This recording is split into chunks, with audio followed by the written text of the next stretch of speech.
Hello friends, welcome to my channel study for you. So guys, जैसा कि आज जो आपका एसएससी एमटीएस का 4 सितंबर के सेकंड शिफ्ट का एग्ज़ाम हो गया है दोस्तों, जिसका जो है मैं आपको बिल्कुल 100% एक्यूरेट आंसर के साथ जो है इस वीडियो में बताऊंगा। तो देख लेते हैं कि किस प्रकार के जो है आज आपके 4 सितंबर के सेकंड शिफ्ट के एग्ज़ाम में जो है प्रश्न पूछे गए हैं। उससे पहले एक बात और दोस्तों, कि जिन्होंने भी अगर चैनल को सब्सक्राइब नहीं किया है तो एसएससी एमटीएस एग्ज़ाम से रिलेटेड पल पल की अपडेट के लिए जो है चैनल को सब्सक्राइब ज़रूर कर दीजिएगा। और बगल में ही आपको एक बेल आइकन यानी घंटे का निशान भी दिख रहा होगा, तो आप उसे भी जो है ज़रूर प्रेस कर दीजिएगा। तो चलिए वीडियो को स्टार्ट करते हैं।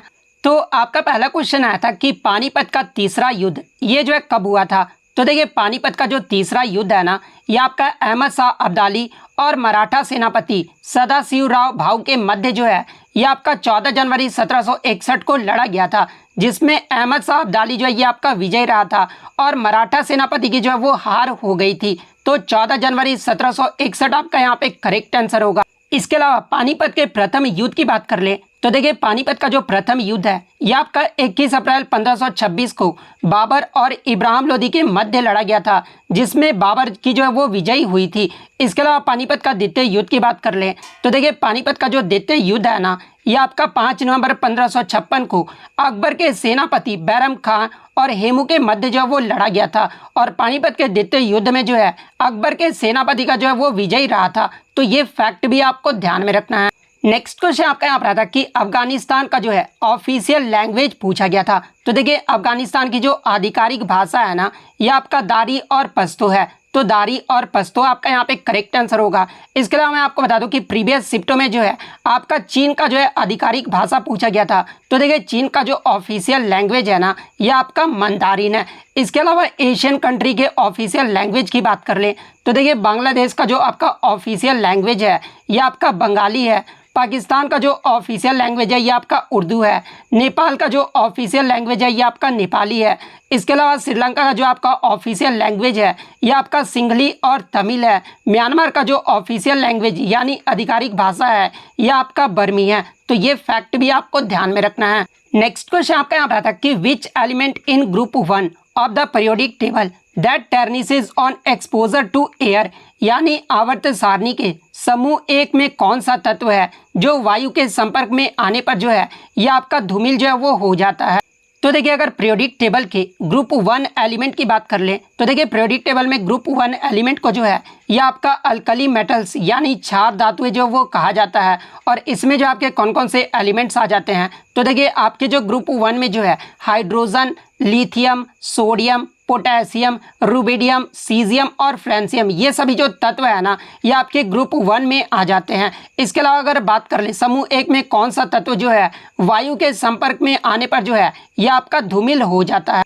तो देखिए, मैं आपको बता दूं कि ये जो आपका सोडियम और पोटेशियम तत्व होता है ना, ये पानी के साथ बहुत तीव्रता से जो है वो प्रतिक्रिया करता है और हवा में आसानी से जो है ये आपका धूमिल हो जाता है। तो आपके ऑप्शन में जो है सोडियम दिया गया था, तो सोडियम आपका यहाँ पे करेक्ट आंसर होगा। इसके अलावा अगर सोडियम की बात कर ले तो देखिए, सोडियम का जो सिंबल होता है वो आपका Na होता है और इसका जो एटॉमिक नंबर है वो आपका 11 होता है। इसके अलावा पोटेशियम का जो सिंबल होता है वो आपका K होता है और इसका जो एटॉमिक नंबर है ना ये आपका 19 होता है। इसके अलावा एग्जाम में जो है सोडियम का आपका लैटिन नेम पूछा जाता है। तो देखिए, सोडियम का जो लैटिन नेम होता है ना ये आपका नाइट्रियम होता है। और वहीं अगर पोटेशियम के लैटिन नेम की बात कर ले तो देखिए, पोटेशियम तत्व का जो लैटिन नेम होता है ना ये आपका कैलियम होता है। तो ये फैक्ट भी आपको ध्यान में रखना है। नेक्स्ट क्वेश्चन आपका यहाँ पर आता है कि गुआ और नोआ मुंडी ये जो आपका लौ अयस्क है ना, ये जो आपका ये किस राज्य में स्थित है। तो देखिए, ये जो आपका गुआ और नोआ मुंडी है ना ये आपका लौ अयस्क के खनन के लिए प्रसिद्ध है और ये जो आपका झारखंड राज्य में स्थित है। तो झारखंड आपका यहाँ पे करेक्ट आंसर होगा। इसके अलावा बात कर ले भारत में लौ अयस्क का सबसे ज़्यादा उत्पादन किस राज्य में होता है। तो देखिए, भारत के लौ अयस्क का जो सबसे ज़्यादा उत्पादन है ना ये आपका उड़ीसा राज्य में होता है। इसके अलावा लौ अयस्क के अन्य क्षेत्र की बात कर ले तो देखिए, ये जो आपका रावघाट खदान है ये आपका छत्तीसगढ़ राज्य में स्थित है। गुरु मिहिसानी की बात कर ले तो देखिए, ये जो आपका गुरु मिहिसानी है ना ये आपका उड़ीसा राज्य में स्थित है। इसके अलावा ये जो आपका कुद्रेमुख लौ अयस्क खदान है ना ये आपका कर्नाटक राज्य में स्थित है। तो ये फैक्ट भी आपको ध्यान में रखना है। नेक्स्ट क्वेश्चन आपका यहाँ पर आता है कि भारत ने किस देश को हराकर जो है महिला जूनियर हॉकी एशिया कप 2023 का खिताब जो है ये जीता है। तो देखिए मैं आपको बता दूं कि महिला जूनियर हॉकी एशिया कप 2023 का जो विजेता टीम है ना, ये आपका भारत देश रहा है और भारत ने फाइनल में जो है दक्षिण कोरिया को 2-1 से हराकर जो ये विजेता बना है। तो दक्षिण कोरिया आपका यहाँ पे करेक्ट आंसर होगा। इसके अलावा बात कर ले महिला जूनियर हॉकी एशिया कप 2023, इसका आयोजन जो है ये कहाँ पर किया गया था? तो ये आपके जापान के काकामिगाहारा में जो है इसका आयोजन जो है वो किया गया था। इसके अलावा मैं आपको बता दूं कि महिला जूनियर हॉकी एशिया कप 2023 का जो सबसे सफल टीम यानी सबसे ज़्यादा जो खिताब है ये किस टीम ने जीता है? तो ये दक्षिण कोरिया की टीम ने जीता है। दक्षिण कोरिया के द्वारा जो है इसका जो है वो 4 खिताब जो वो जीता गया है। इसके अलावा अगर पुरुष जूनियर हॉकी एशिया कप 2023 की बात कर ले तो देखिए इसका भी जो विजेता टीम है वो भारत रहा है और भारत ने फाइनल में जो है पाकिस्तान को 2-1 से हराकर जो है इसका खिताब जीत लिया है। तो ये फैक्ट भी आपको ध्यान में रखना है। नेक्स्ट क्वेश्चन आपका यहाँ पर था कि भारत के दोनों सदन यानी दोनों सदन कहने का मतलब कि लोकसभा और राज्यसभा का चुनाव है ना, ये कौन करवाता है? तो देखिए भारत के दोनों सदनों का जो चुनाव है ना, ये आपके इलेक्शन कमीशन यानी आपका निर्वाचन आयोग के द्वारा जो है इसका चुनाव जो है वो करवाया जाता है। तो निर्वाचन आयोग आपका यहाँ पे करेक्ट आंसर होगा। इसके अलावा बात कर ले राज्य विधानसभाओं और राष्ट्रपति और उपराष्ट्रपति का भी जो चुनाव है ना, ये आपके निर्वाचन आयोग के द्वारा ही जो है वो करवाया जाता है। तो ये फैक्ट भी आपको ध्यान में रखना है। इसके अलावा बात कर ले भारतीय चुनाव आयोग की स्थापना ये जो है कब हुआ था? तो देखिए भारतीय चुनाव आयोग की जो स्थापना है ना, ये आपका 25 जनवरी 1950 को जो है वो किया गया था। इसीलिए भारत में प्रतिवर्ष जो है 25 जनवरी को मतदाता दिवस जो है वो मनाया जाता है। तो ये फैक्ट भी आपको ध्यान में रखना है। इसके अलावा बात कर ले भारतीय चुनाव आयोग से संबंधित आपका कौन सा भाग और अनुच्छेद है? तो देखिए भारतीय संविधान का भाग 15 और अनुच्छेद 324 से लेकर 329 तक जो है ये आपके निर्वाचन आयोग से संबंधित है। तो ये पॉइंट भी आपको ध्यान में रखना है। नेक्स्ट क्वेश्चन आपका यहाँ पर आता है कि बुद्ध पूर्णिमा हिंदू कैलेंडर के अनुसार किस महीने में मनाया जाता है? तो देखिए बुद्ध पूर्णिमा की बात कर ले तो ये जो आपका हिंदू कैलेंडर के अनुसार बैसाख माह की पहली पूर्णिमा तिथि को जो है भगवान गौतम बुद्ध का जन्म जो है वो मनाया जाता है। तो बैसाख माह आपका यहाँ पे करेक्ट आंसर होगा। नेक्स्ट क्वेश्चन आपका यहाँ पर आता है कि गोविंद सागर झील या भाखड़ा नांगल परियोजना ये जो आपका किस राज्य में स्थित है? तो देखिए ये जो आपका गोविंद सागर झील या फिर भाखड़ा नांगल परियोजना जो है ना, ये आपका हिमाचल प्रदेश राज्य में स्थित है। तो हिमाचल प्रदेश आपका यहाँ पे करेक्ट आंसर होगा। इसके अलावा अगर भाखड़ा नांगल परियोजना की बात कर ले तो ये जो आपका सतलज नदी पर स्थित है और ये जो आपका भारत का सबसे बड़ा बहुउद्देशीय नदी घाटी परियोजना है। अगर इसके हाइट की बात कर रहे तो देखिए भाखड़ा बांध की जो हाइट है ना, वो आपका 226 मीटर है और ये जो है भारत का सबसे ऊंचा गुरुत्वाकर्षण बांध भी है। और भारत का अगर सबसे ऊंचा बांध अगर पूछा जाए तो देखिए भारत का जो सबसे ऊंचा यानी सबसे लंबा जो बांध है ना, ये आपका हीराकुंड बांध है जो कि आपका उड़ीसा राज्य में स्थित है। इसके अलावा मैं आपको बता दूं कि ये जो आपका भाखड़ा नांगल बांध के तहत ही जो है ये आपका गोविंद सागर जलाशय जो वो बनाया गया है। तो ये फैक्ट भी आपको ध्यान में रखना है। इसके अलावा अन्य बांध परियोजना की बात कर ले जहां से एग्जाम में प्रश्न पूछे जाते हैं, जैसे कि टिहरी बांध ये जो आपका उत्तराखंड राज्य में भागीरथी नदी पर स्थित है। हीराकुंड बांध जो ये आपका उड़ीसा राज्य में महानदी पर स्थित है। इसके अलावा सरदार सरोवर बांध की बात कर ले तो ये आपका गुजरात में नर्मदा नदी पर स्थित है। फरक्का बांध परियोजना की बात कर ले तो ये आपका पश्चिम बंगाल में हुगली नदी पर स्थित है। उरी बांध जो ये आपका जम्मू कश्मीर में झेलम नदी पर स्थित है। इसके अलावा सलाल बांध परियोजना की बात कर ले तो ये आपका जम्मू कश्मीर में चिनाब नदी पर स्थित है। बगलिहार बांध के बारे में पूछा जाता तो ये भी आपका जम्मू कश्मीर के जो है चिनाब नदी पर स्थित है। इसके अलावा रंजीत सागर बांध जिसे जो है थीन बांध भी कहा जाता है, ये आपका जम्मू कश्मीर और पंजाब में जो है ये आपका रावी नदी पर स्थित है। तो ये फैक्ट भी आपको ध्यान में रखना है। नेक्स्ट क्वेश्चन आपका यहाँ पर आता है कि अनटचेबल पुस्तक के लेखक कौन है? तो देखिए ये जो आपका अनटचेबल पुस्तक है ना, ये आपके मुल्क राज आनंद के द्वारा लिखा गया है। तो मुल्क राज आनंद आपका यहाँ पे करेक्ट आंसर होगा। इसके अलावा मैं आपको बता दूं कि ये जो आपका अनटचेबल पुस्तक है ना, ये आपका 1935 में जो ये आपका प्रकाशित हुआ था और ये जो पुस्तक है ये आपका मुल्क राज आनंद का जो है ये आपका पहला उपन्यास था। इसके अलावा इनके अन्य उपन्यास की बात कर ले तो देखिए मुल्क राज आनंद का जो ये जो आपका कुली उपन्यास है ना, ये भी आपका मुल्क राज आनंद के द्वारा लिखा गया जो कि आपका 1936 में प्रकाशित हुआ था। इसके अलावा two leaves and a bird ये जो आपका उपन्यास है ना, ये भी आपका मुल्क राज आनंद के द्वारा लिखा गया था और ये भी जो आपका 1937 में जो वो प्रकाशित हुआ था। इसके अलावा अगर इनके पुरस्कार की बात कर ले तो इन्हें 1971 में जो है साहित्य अकादमी पुरस्कार से सम्मानित किया गया था, 1968 में पद्म भूषण पुरस्कार से सम्मानित किया गया था और 1953 में जो है इन्हें अंतर्राष्ट्रीय शांति पुरस्कार से सम्मानित किया गया था। तो ये फैक्ट भी आपको ध्यान में रखना है। नेक्स्ट क्वेश्चन आपका यहाँ पर आता है कि स्वस्थ प्रतिरक्षा प्रणाली या फिर कम प्रकाश में देखने की क्षमता और स्वस्थ त्वचा के लिए जो है कौन सा विटामिन जो वो आवश्यक होता है। तो देखिए स्वस्थ प्रतिरक्षा प्रणाली और स्वस्थ त्वचा के लिए जो है ये आपका विटामिन ए आवश्यक होता है। तो विटामिन ए आपका करेक्ट आंसर होगा। इसके अलावा विटामिन ए के रासायनिक नाम की बात कर ले तो देखिए विटामिन ए का जो रासायनिक नाम होता है वो आपका रेटिनॉल होता है और इसकी कमी से जो ये आपका रतौंधी रोग होता है। विटामिन बी के अगर रासायनिक नाम की बात करें तो इसका जो नाम होता है वो आपका थायमिन होता है और इसकी कमी से जो ये आपका बेरी रोग होता है। विटामिन सी का अगर रासायनिक नाम पूछा जाए तो इसका जो रासायनिक नाम है वो आपका एस्कॉर्बिक एसिड होता है और विटामिन सी की कमी से जो ये आपका स्कर्वी रोग होता है। इसके अलावा विटामिन डी का अगर रासायनिक नाम पूछा जाए तो देखिए इसका जो रासायनिक नाम है वो आपका कैल्सीफेरोल होता है और इसकी कमी से जो आपका रिकेट्स नामक रोग होता है। विटामिन ई का जो रासायनिक नाम है वो आपका टोकोफेरोल होता है और इसकी कमी से जो ये आपका बांझपन होता है। इसके अलावा विटामिन के अगर रासायनिक नाम की बात कर ले तो देखिए इसका जो रासायनिक नाम है ये आपका फिलिक्यूनोन होता है और इसकी कमी से जो आपका रक्त का धक्का जो वो नहीं जम पाता है। तो ये फैक्ट भी आपको ध्यान में रखना है।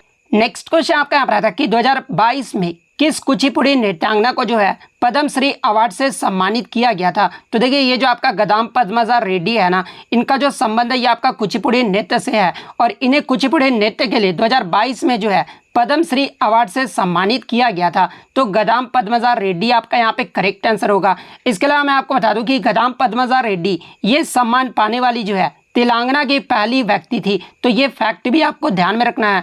इसके अलावा मैं आपको बता दूं कि पद्मजा रेड्डी को जो है 2015 में भारत के सर्वोच्च कला पुरस्कार संगीत नाटक अकादमी पुरस्कार से भी जो वो सम्मानित किया गया था।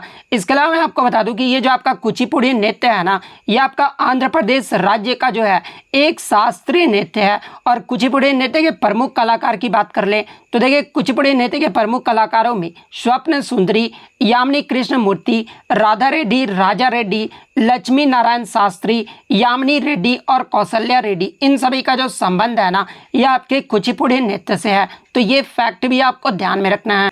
नेक्स्ट क्वेश्चन आपका यहाँ पर आता है कि शंभू महाराज का संबंध कथक के किस घराने से है। तो देखिए शंभू महाराज का जो संबंध है ना ये आपके लखनऊ घराने से है। तो लखनऊ घराना आपका यहाँ पे करेक्ट आंसर होगा। अगर इनका शास्त्रीय नृत्य पूछा जाए कि किस नृत्य से संबंधित है तो ये आपके कथक नृत्य से संबंधित है। इसके अलावा मैं आपको बता दूं कि ये जो आपके शंभू महाराज है ना ये आपके पंडित बिरजू महाराज के जो वो चाचा थे। तो ये फैक्ट भी आपको ध्यान में रखना है। इसके अलावा मैं आपको बता दूं कि शंभू महाराज को जो है 1958 में पद्मश्री पुरस्कार से सम्मानित किया गया था और 1967 में जो है संगीत नाटक अकादमी पुरस्कार से जो है इन्हें सम्मानित किया गया था। इसके अलावा लखनऊ घराने के अन्य प्रमुख कलाकार की बात कर ले तो देखिए बिंदादीन महाराज, कालका प्रसाद, अच्छन महाराज, लच्छू महाराज, शंभू महाराज और बिरजू महाराज, इन सभी का जो संबंध है ना ये आपके लखनऊ घराने से है। नेक्स्ट क्वेश्चन आपका यहाँ पर था कि निम्नलिखित में से कौन राज्य के नीति निर्देशक सिद्धांत यानी डीपीएसपी के अंतर्गत जो है वर्गीकृत नहीं किया गया है। तो देखिए नीति निर्देशक सिद्धांतों के अंतर्गत जो आपके वर्गीकृत किए गए हैं वो आपके आर्थिक और समाजवादी, राजनीतिक और प्रशासनिक, न्याय और कानूनी, पर्यावरण, स्मारकों की सुरक्षा और शांति और सुरक्षा, ये सभी का जो वर्णन है ना वो आपके राज्य के नीति निर्देशक सिद्धांतों में जो वो वर्गीकृत किया गया है। तो इनमें से आपका 3 तो ऑप्शन में दिया गया था। इसके अलावा जो आपका चौथा ऑप्शन दिया गया था वो आपका सत्तावादी दिया गया था। तो देखिए सत्तावादी का जो आपका वर्गीकृत है ना वो आपका डीपीएसपी में नहीं किया गया है। तो सत्तावादी आपका यहाँ पे करेक्ट आंसर होगा। इसके अलावा मैं आपको बता दूं कि डीपीएसपी को जो है 3 कैटेगरी में भी जो वो आपका वर्गीकृत किया गया और वो 3 कैटेगरी कौन कौन से हैं। तो पहला तो आपका समाजवादी हो गया, इसके अलावा सेकंड जो आपका हो गया वो आपका गांधीवादी हो गया और थर्ड जो होगा वो आपका उदार और बौद्धिकवादी। ये जो आपका 3 कैटेगरी में जो है डीपीएसपी को बांटा गया है।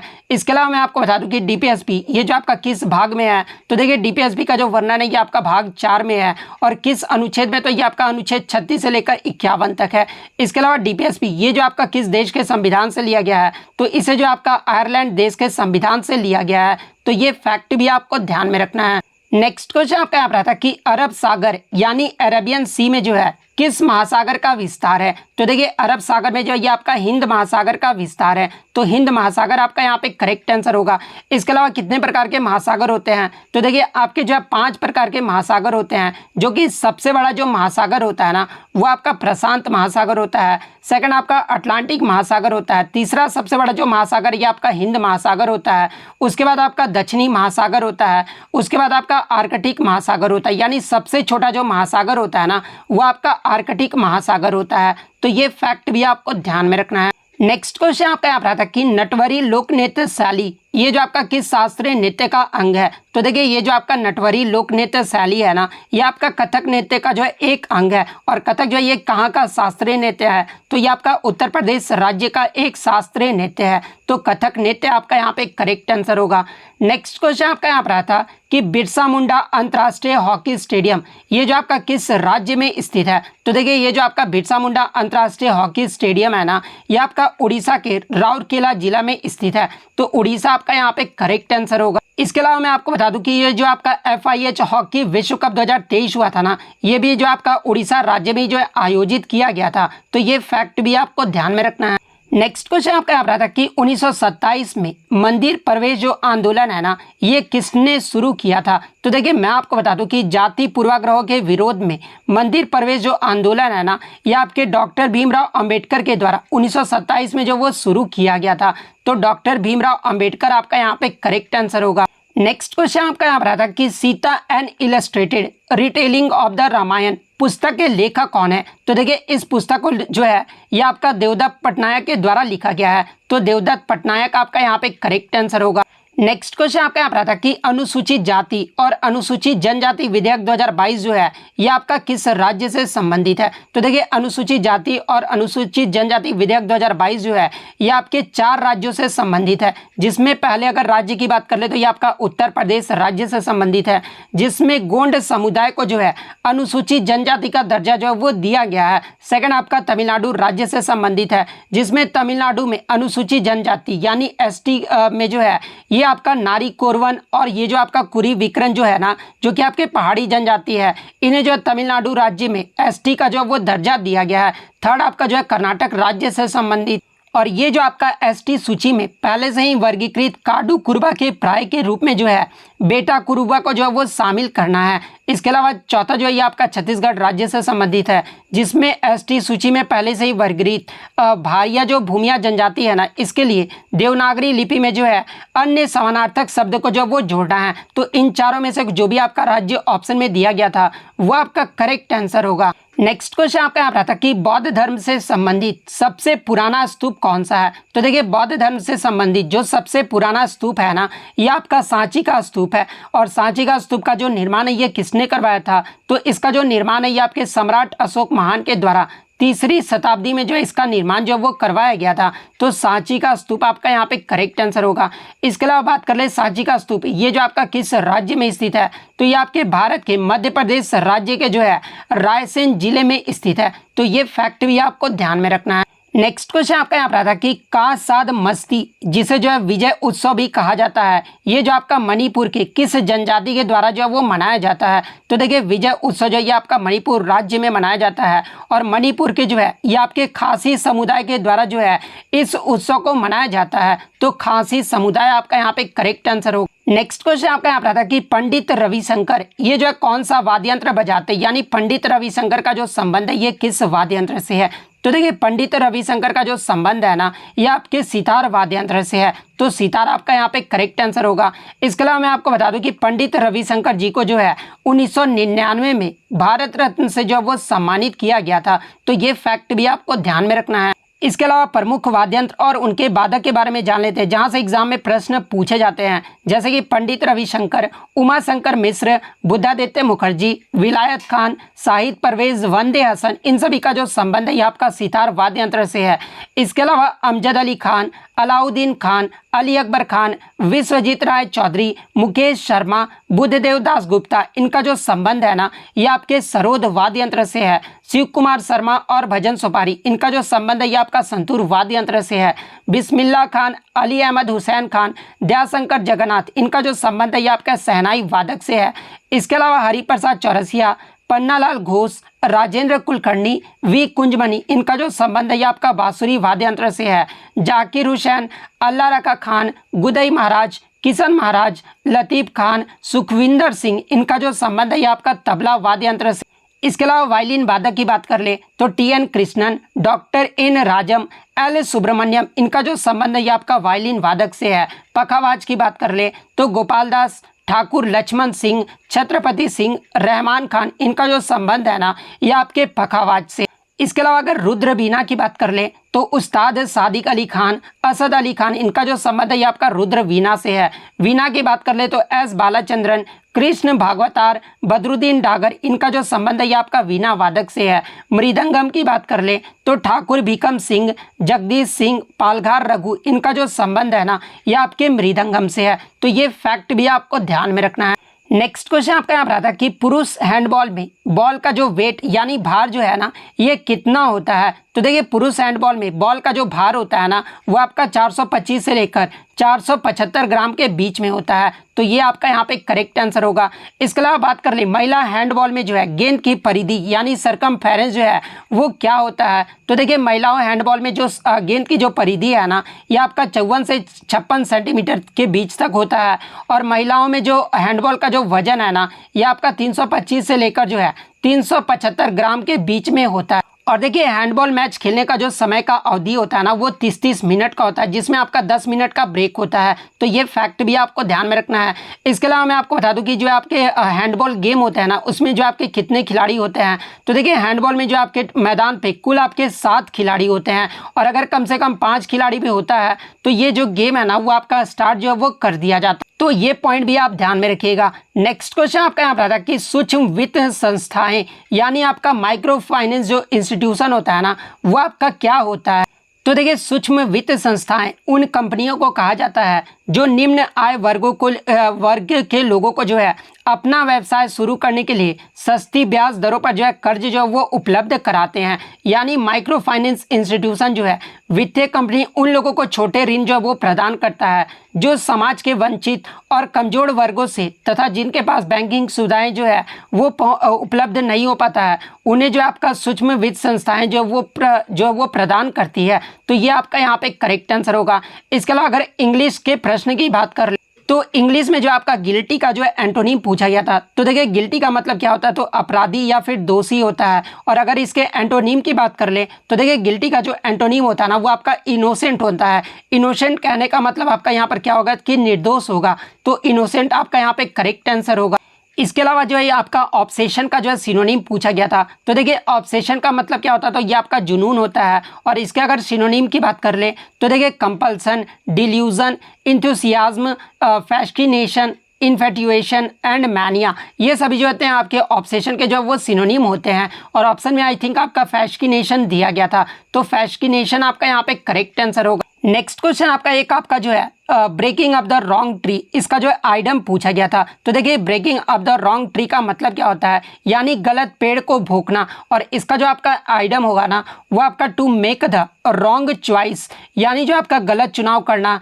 इसके अलावा to ask the wrong person यानी गलत व्यक्ति से पूछना। इसके अलावा to follow the wrong course यानी जो आपका गलत रास्ते पर चलना। ये सभी जो आपके रॉन्ग ट्री के जो है आइडम होंगे। तो इन तीनों में से जो भी ऑप्शन में दिया गया होगा वो आपका करेक्ट आंसर होगा। तो इतने क्वेश्चन जो है आज मुझे बच्चों के द्वारा मिले हैं जो कि 100% रियल और ऑथेंटिक है। तो अगर वीडियो अच्छी लगी हो तो वीडियो को जो है लाइक ज़रूर कर दीजिएगा और इसी तरह रियल एनालिसिस पाने के लिए जो है चैनल को सब्सक्राइब ज़रूर कर दीजिएगा। तो मिलते हैं नेक्स्ट वीडियो में, तब तक thank you, all the best.